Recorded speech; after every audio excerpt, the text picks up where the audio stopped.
Thank you so much. Today, through Reverend Hong Seung-hee, we have received the precious grace of the Word.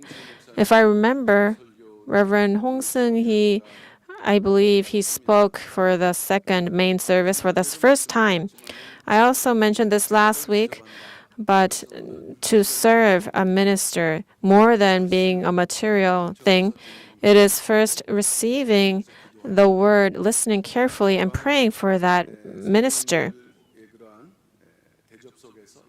As you serve the ministers spiritually in that way, our Pyung-Kang Church and all of the sister churches around the world, their ministers, I believe, will become great missioners for the Word of Redemptive History. I ask that you will all continue to pray for them.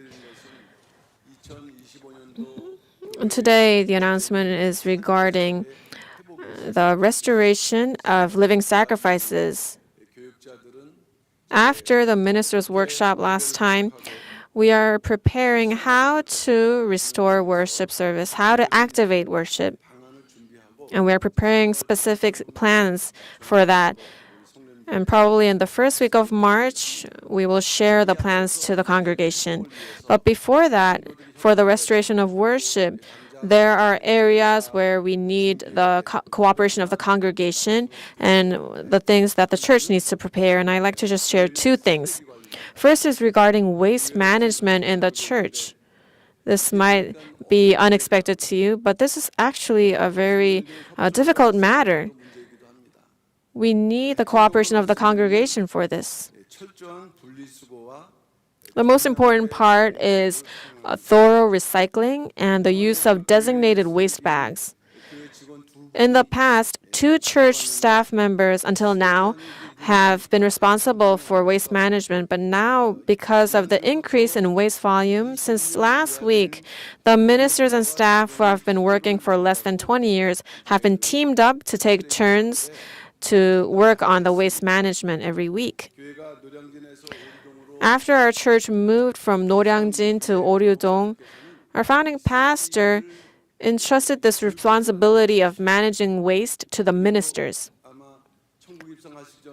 And before he entered heaven, I believe that he also asked the elders to do this waste managing during a third worship service. And as I was involved in this waste management, I believe I realized that perhaps this is his intention to teach the ministers and leaders the importance of being able to manage and clean up what is dirty. But now it is not possible to assign additional staff for this work, so it has returned to the ministers and staff to handle it as before. But I'd like to ask the congregation one thing, because the waste management process consists of 3 steps. The first is collection. It is collected 5 days a week. We just freely toss away the waste, but for the church, they have to collect it 5 days a week and then take it to the incineration facility. And the minister and staff start to separate the recyclables there. The plastic goes into plastic, so they do that separating of the recyclables. And when they accumulate, they load it to a truck and take it to an external company to dispose them. But at one point, there have been just black waste bags with everything inside of them without separating the recyclables. So now we had to separate them. And people were not using the designated waste bags either. But now, because we have to guard the church and we are lacking personnel, this managing of the waste is also one difficulty that we're facing. This church is the house of God. When the sanctuaries are kept clean, then we're able to restore worship. And with that kind of faith, we are asking this favor to you. The founding pastor said, our church should be so clean that even if a grain of rice fell on the floor, you'd be able to eat it. And also, when we had the septic tank, the cleanings, the staff went down and cleaned it with water. When I looked in, I thought, I don't think I'd be able to go in there, but that's what founding pastor ordered us to do. That's the level of cleanliness that we have maintained until now. So we are not asking a lot to you. If you're walking around and you see a trash on the ground, please do not neglect it, but pick it up and throw it away.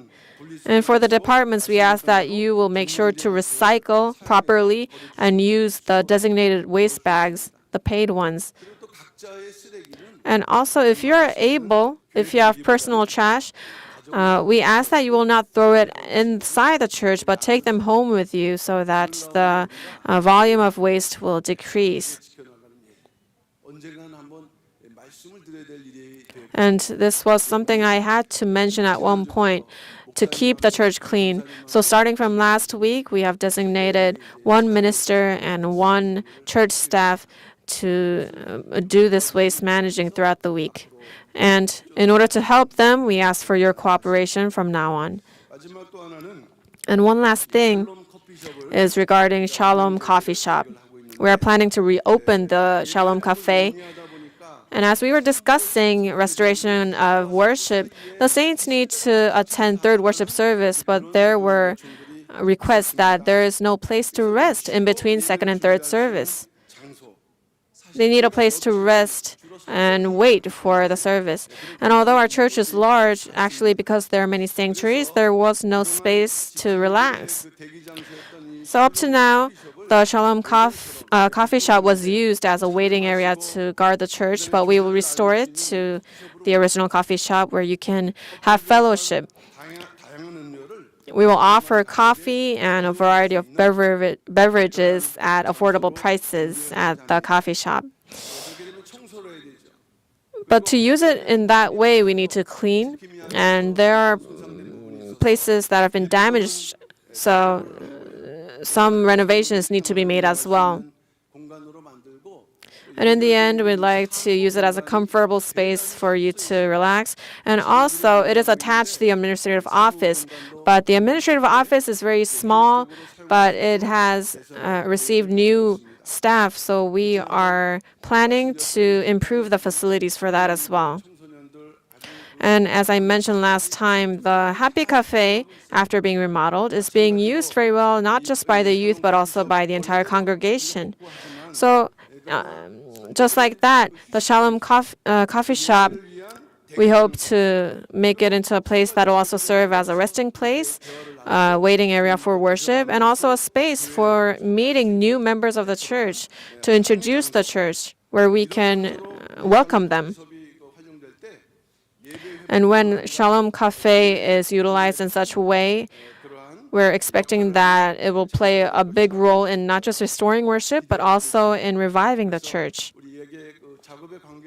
So all those who are related to this project, we ask that to ensure that the work progresses without delay. And once it's completed, we encourage the congregation to use the space, because founding pastor, every week, this is the place where he trained us in the Word, and we had tea time in the mornings. It was a spiritual training place. So through this, may our worship be restored, and please be reminded that this is a small effort to the fulfillment of the movement of redemptive history. We ask for your cooperation regarding the waste management as well. And I conclude the special announcements share. Thank you.